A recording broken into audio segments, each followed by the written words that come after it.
Having a data set is a key component to training any sort of machine learning model. But what about instances where you may not have access to the data or you may not have enough examples of the class you're trying to identify? Not being able to use a data set because of data regulation and privacy concerns poses a problem when trying to apply machine learning. How can we train models without being able to use the data? Another problem, detecting the minority class in a data set, such as detecting fraudulent payments or cancerous tumors, is a problem that persists in many industries.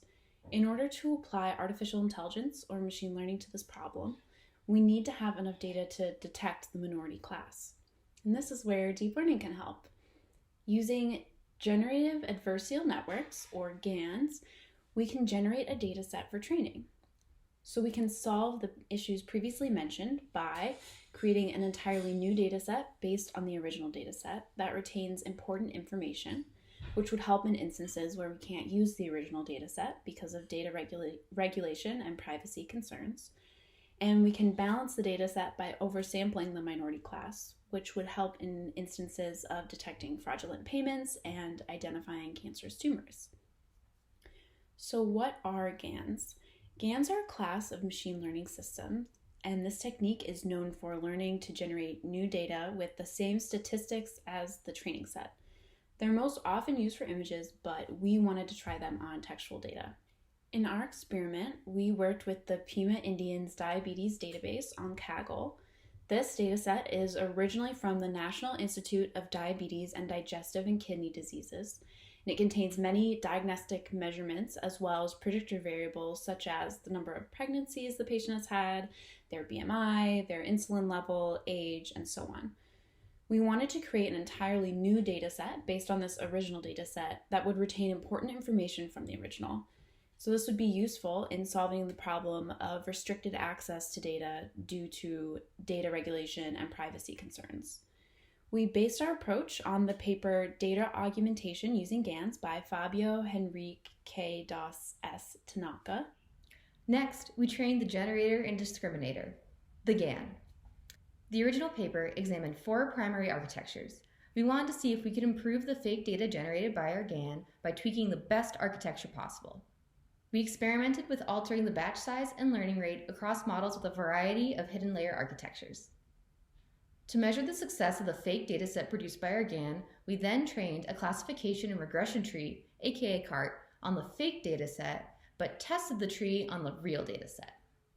So, how did we do? We made sure that our generated fake dataset met a similar distribution of classes compared to the original real data.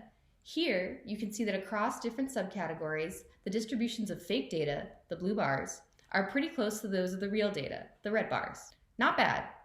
We found that the best results were produced by a GAN with a larger learning rate than the one reported in the paper if we used an architecture with one 256-dimensional hidden layer. The paper reported a classification accuracy of 74.8% on this dataset, but we were able to achieve a higher accuracy of 79.1%. Training these models was very interesting. Here you can see a cost function plot over the epochs of training, where the generator's cost is in red and the discriminator's cost is in blue.